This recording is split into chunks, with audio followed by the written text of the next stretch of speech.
Combien avez-vous d'élèves actuellement? Un peu plus de... Si vous permettez, je vais quand même prendre un pense-bête parce que vous allez probablement me parler également de l'incidence de quelque chose que Oui. j'apprécie moins. Écoutez, actuellement, nous en avons 1650, auxquels nous pouvons tout de même ajouter 100 unités, comprenant le solfège préparatoire, les élèves non réguliers, c'est-à-dire ceux que nous recevons en plus, mais qui sont traités le mieux possible comme les élèves ordinaires, et en plus le projet pédagogique. Donc ça nous fait grosso modo 1750 élèves. Alors justement, ces derniers mois, vous avez été ici dans la région à la pointe du combat contre l'instauration d'un Minerval au niveau des conservatoires et des académies. Alors est-ce que vous pourriez rappeler pourquoi vous étiez contre en quelques mots et nous dire peut-être aujourd'hui, vous craignez donc à l'époque que le chiffre des inscriptions en raison de l'instauration de ce Minerval ne diminue. Oui. Est-ce que vos craintes ont été confirmées? Est-ce que la dernière entrée a montré que le Minerval avait des effets négatifs? C'est-à-dire que le Minerval a des effets négatifs sur plusieurs points. Tout d'abord, diminution de population, ça certainement, mais nous allons constater les effets dans quelques années. Ça commence déjà maintenant en ce qui nous concerne, vous savez. Et je sais que dans certaines écoles de musique, on a déjà perdu des élèves. Ici, je peux vous donner comment dirais-je, un chiffre. L'année dernière, en octobre 92, nous avions atteint 1961 élèves. Donc, nous pouvons déjà considérer que nous avons une perte de 11,2%. Vous voyez, nous avons donc été chercher cette précision-là. Alors, il ne faut pas perdre de vue non plus que différentes personnes ont eu vraisemblablement l'attention attirée par notre enseignement artistique parce qu'il fallait payer. Et peut-être que parmi les bien nantis, il y en a qui se sont dit, tiens, on paye, ben, si je m'inscrivais. Parce que vous savez, il y a ce phénomène-là qui peut se produire aussi, mais à l'inverse des autres, car vous n'imaginez pas le nombre de personnes, jeunes et moins jeunes, personnes adultes, qui m'ont dit, écoutez, je ne m'inscrirai pas au conservatoire parce qu'il faut payer le Minerval. D'autant plus aussi que tout n'a pas été envisagé au niveau des cas sociaux.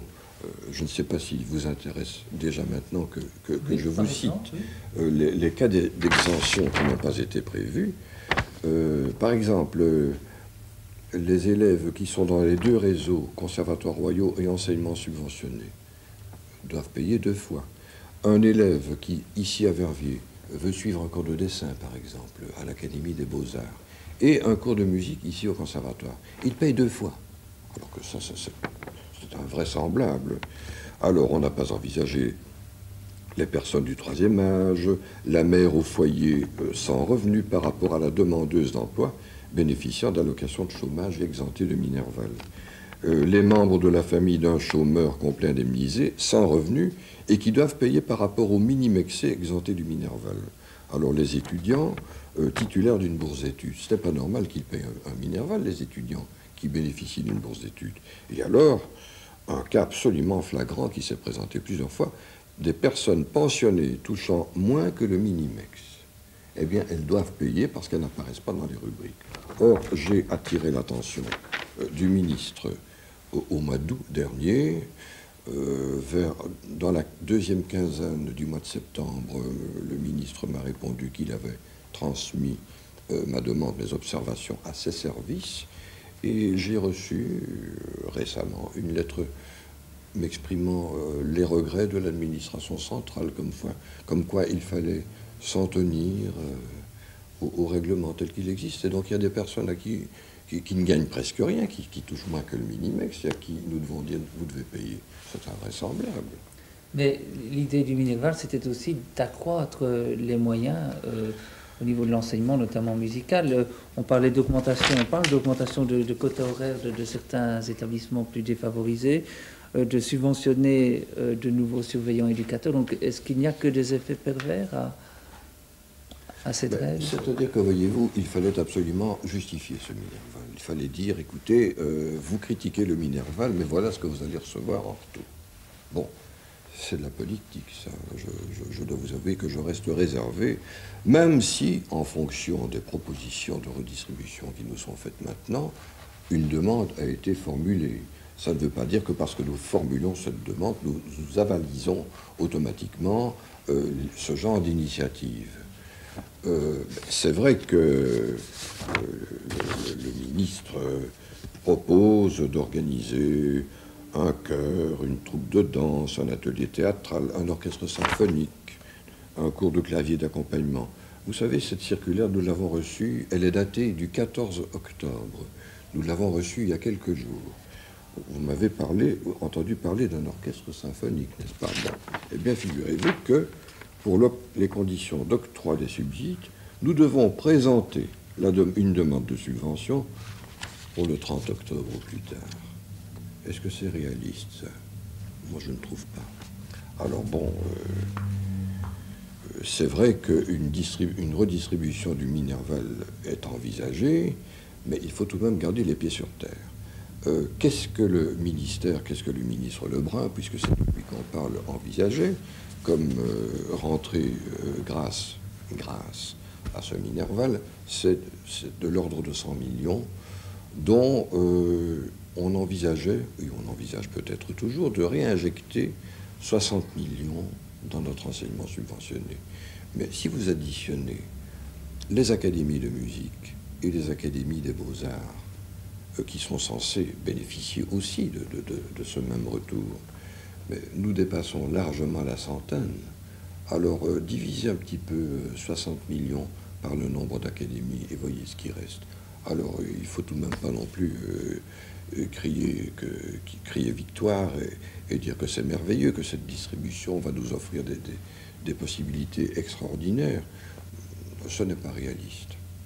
Je voudrais que, en poursuivant le fil de cette émission, nous évoquions d'autres thèmes, et notamment de celui de Verviers et de la musique. En commençant cette émission, j'ai à dessein cité deux noms de grands musiciens, celui de Guillaume Lequeux et d'Henri Vieuxtemps.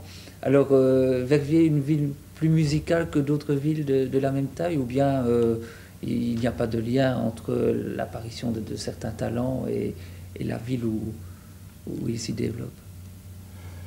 Écoutez, il est bien évident que Verviers est depuis très longtemps ce qu'on peut appeler une ville mélomane.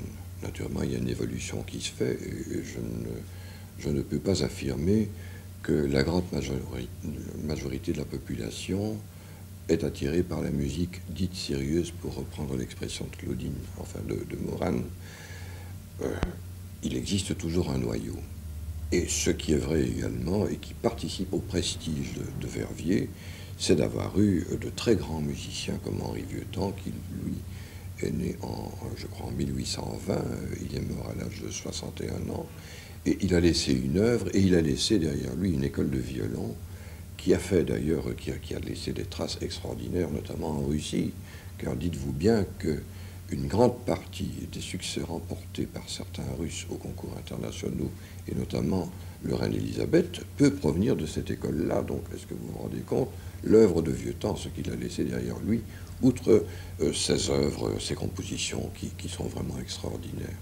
J'ai dirigé 2 ou 3 fois son 5e concerto dit, le concerto Grétry. C'est une merveille, n'est-ce pas?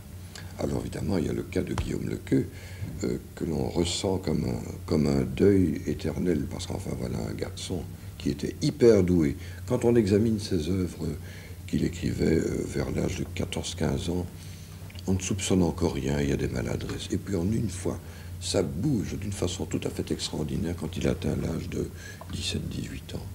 Alors il y a notamment son chant de triomphale délivrance, intitulé comme ça parce qu'un beau jour, son père l'a autorisé à se consacrer uniquement à la musique. Alors pour lui, ça a été une joie profonde, une joie qu'il a voulu extérioriser, et ça a été ce chant de triomphale délivrance, dont le thème d'ailleurs lui a été fourni et proposé par Louis Keffer. Et Louis Keffer était le premier directeur fondateur de l'école de musique de Verviers, devenue par la suite conservatoire.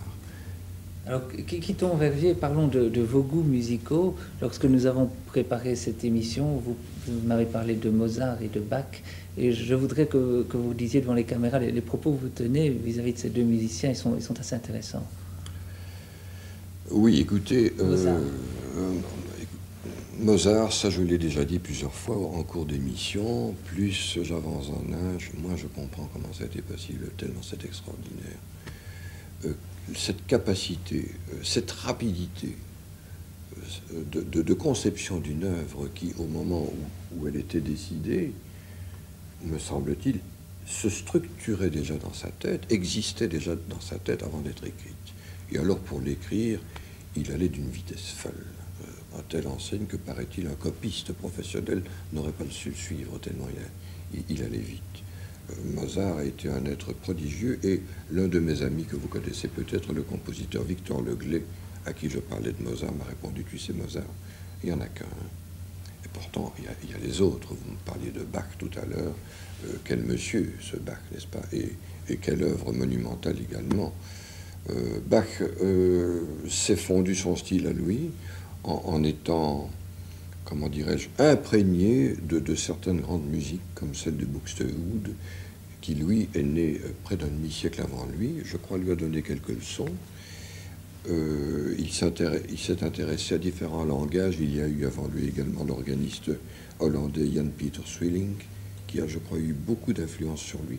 En tous les cas, Bach a énormément étudié et recopié des œuvres d'auteurs illustres avant lui. Et alors il s'est fondu son propre langage, et ça a débouché sur des chefs-d'œuvre immenses, de véritables monuments, que sont les suites, que sont les sonates, que sont les cantates si nombreuses dont on a peut-être égaré la moitié, il en reste tellement. Et ces cantates, ce sont des œuvres immenses qu'il devait tout de même écrire en une semaine, enfin, rendez-vous compte. Alors il y a naturellement la Passion selon Saint Jean, la Passion selon Saint Matthieu, l'Oratorio de Noël. Je dois vous dire que vous venez de me citer des auteurs, de grands compositeurs, Mozart et Bach pour ne citer qu'eux, mais qui sont des maîtres à penser, mais évidemment, il y en a tellement d'autres à citer. J'ai aussi envie de vous parler de Ravel, de Francis Poulenc, et pourquoi pas de Gershwin, et plus près de nous, de Michel Legrand et de Leonard Bernstein. Justement, vous avez des goûts musicaux très éclectiques. Nous avons, il y a quelques semaines, réalisé une interview de votre fille qui parle de vos goûts, et je vous propose d'écouter cette interview. Morane parle aussi de Verviers, qu'elle a bien connu. Elle évoque justement sa jeunesse à Verviers, et nous nous retrouvons donc dans quelques instants après cette interview.